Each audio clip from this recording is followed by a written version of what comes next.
إن الحمد لله نحمده ونستعينه ونستغفره ونعوذ بالله من شرور أنفسنا ومن سيئات أعمالنا. من يهده الله فلا مضل له ومن يضلل فلا هادي له. وأشهد أن لا إله إلا الله وحده لا شريك له وأشهد أن محمدا عبده ورسوله. يا أيها الذين آمنوا اتقوا الله حق تقاته ولا تموتن إلا وأنتم مسلمون. يا أيها الناس اتقوا ربكم الذي خلقكم من نفس واحدة وخلق منها زوجها وبث منهما رجالا كثيرا ونساء. واتقوا الله الذي تساءلون به والأرحام إن الله كان عليكم رقيبا. يا أيها الذين آمنوا اتقوا الله وقولوا قولا سديدا يصلح لكم أعمالكم ويغفر لكم ذنوبكم ومن يطع الله ورسوله فقد فاز فوزا عظيما. أما بعد فإن خير الحديث كتاب الله وخير الهدي هدي محمد صلى الله عليه وسلم وشر الأمور محدثاتها وكل محدثة بدعة وكل بدعة ضلالة وكل ضلالة في النار. قال الله تبارك وتعالى في كتابه العزيز وعاشروهن بالمعروف. قابل احترام دینی و میرے بھائیوں، اس بابرکت اور خوبصورت محفل میں نکاح کے حوالے سے چند باتیں آپ کے سامنے کتاب اللہ اور سنت رسول صلی اللہ علیہ وسلم کی روشنی میں عرض کرنی ہے. لیکن ایک بات میں آپ کو بتا دوں، اللہ کے رسول صلی اللہ علیہ وسلم نے ایک بار اپنے صحابہ سے پوچھا، میرے صحابہ مجھے یہ بتلاؤ اس امت کا سب سے بخیل ترین شخص کون ہے؟ صحابہ نے مختلف جوابات دیے. اللہ کے رسول نے فرمایا، میری امت کا سب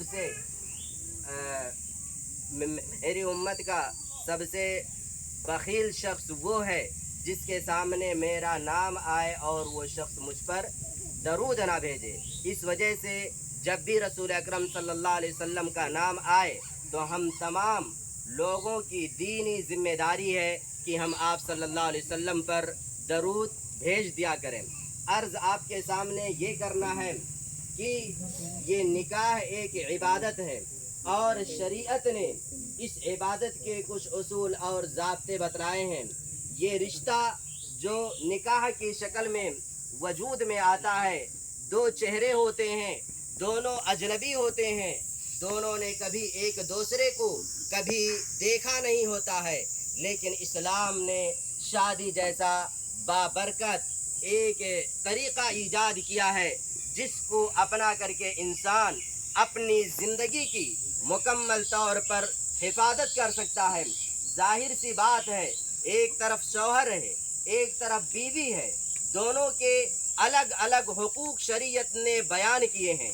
اب اگر دونوں میں سے کوئی کسی کے حق کو صحیح طریقے سے ادا نہیں کرے گا تو ایسی شکل میں یہ شادی جسے دین اسلام نے باعث رحمت قرار دیا ہے اور جس کے سلسلے میں اللہ رب العالمین نے ارشاد فرمایا لِتَسْكُنُوا إِلَيْهَا، یہ شادی اس وجہ سے کی جاتی ہے تاکہ انسان کو سکون حاصل ہو، قرار حاصل ہو.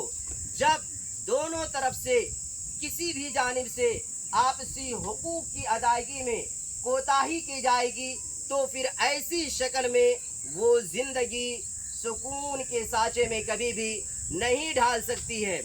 ایک عورت ہوتی ہے، کسی کی بہن ہوتی ہے، کسی کی بیٹی ہوتی ہے، اس کی تعلیم و تربیت کا انتظام کوئی اور کرتا ہے، لیکن ایک وقت ایسا آتا ہے اس کی شادی ہو جاتی ہے.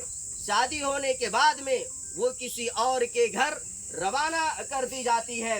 اب ایسی شکل میں शरीयत ने हमें बाखबर किया है और रसूल अकरम सल्लल्लाहु अलैहि वसल्लम ने अपने आखिरी हज में, बल्कि ये कह लें अल्लाह के रसूल ने अपनी पूरी ज़िंदगी में सिर्फ एक हज किया है। उस हज को चाहे आप हज अव्वल कहें, चाहे आखिरी हज कहें, अलविदाई हज कहें, अलविदाई हज में अल्लाह के रसूल सल्लल्लाहु अलैहि वसल्लम ने 3 या 4 तकरीरें की थी मुख्तलिफ मकामात पर।